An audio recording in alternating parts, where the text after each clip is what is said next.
নমস্কার বন্ধুরা, আমার রান্নাঘরে আপনাদের সবাইকে স্বাগত জানাই। আজকে কাতলা মাছ ফুলকপি আলু দিয়ে একটা ঝোল বানাবো। তো ভীষণ ভালো হয়, পাতলা ঝোল। আপনারা পুরো ভিডিওটা দেখুন।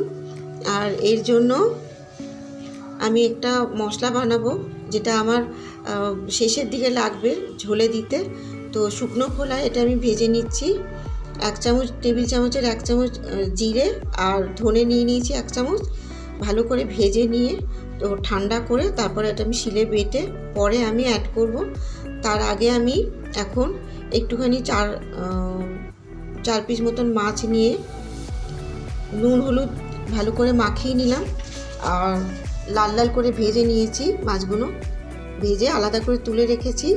এবার ওই কড়াতে আমি টেবিল চামচের 3 চামচ মতন তেল দিয়ে দিলাম।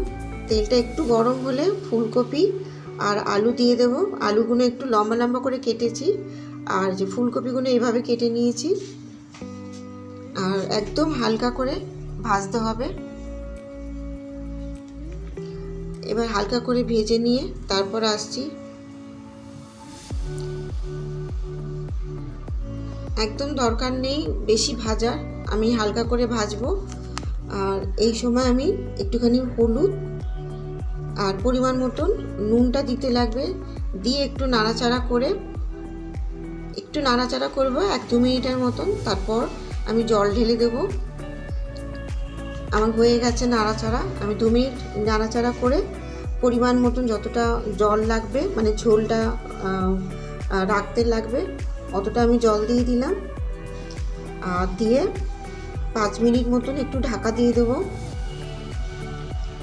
ঝোল ফুটে উঠেছে। এবার আমি ভেজে রাখা মাছগুলো দিয়ে দেবো, দিয়ে আবারও 5 মিনিট ফুটিয়ে তারপর আমি পরে আবার দেখাচ্ছি।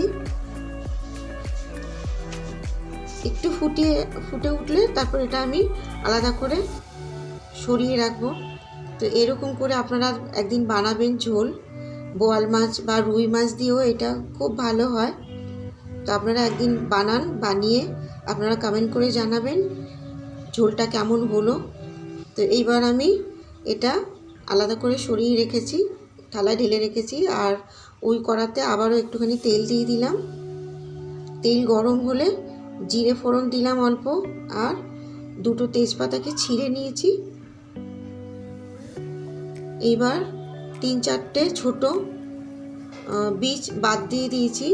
আমি টমেটো দিয়ে দিলাম। আর একটু নাড়াচাড়া করার পরে পেঁয়াজ দিয়ে দিলাম, ছোটো ছোটো 2টো সাইজ, মানে দুটো কি 3টে ছোটো ছোটো সাইজের পেঁয়াজ। আর ছিঁড়ে রাখা আমি 4টে লঙ্কা দিলাম, অল্প একটু আদা দিয়ে দিলাম। দিয়ে নাড়াচাড়া করছি, একটু জল দিয়ে দিলাম মশলাটা যাতে ভালো করে কষে যায়, আর টমেটোর গন্ধটা যাতে কেটে যায়। আর রঙের জন্য একটুখানি কাশ্মীরি লঙ্কা দিয়ে দিলাম। দিয়ে ওই ঝোলটা এবার এই যেটা আমি মাছের ঝোলটা ঢেলে রেখেছিলাম আলাদা করে, ওটা আমি মশলাটার মধ্যে দিয়ে দিলাম। দিয়ে আবারও ভালো করে একটু ফুটবে, আমি একটু ঢাকা দিয়ে দেবো। আমার হয়ে এসছে। এবার ওই মশলা যেটা বেটে রেখেছিলাম সেটা দিয়ে দিলাম। দিয়ে একটু নাড়াচাড়া করে আমি 2-3 মিনিট মতন একটুখানি ফোটাবো। ফুটিয়ে নিয়ে তারপর ধনেপাতা দিয়ে আমি নামাবো।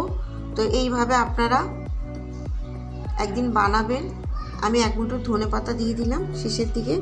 আপনারা এরকম করে একদিন বানাবেন, বানিয়ে বলবেন কেমন হলো, কমেন্টে মাধ্যমে জানাবেন।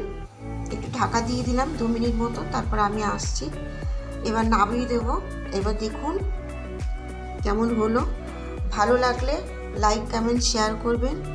আর পাশে থাকা বেল ঘন্টিটা প্রেস করে দেবেন। আপনারা সবাই ভালো থাকবেন, সুস্থ থাকবেন। ধন্যবাদ।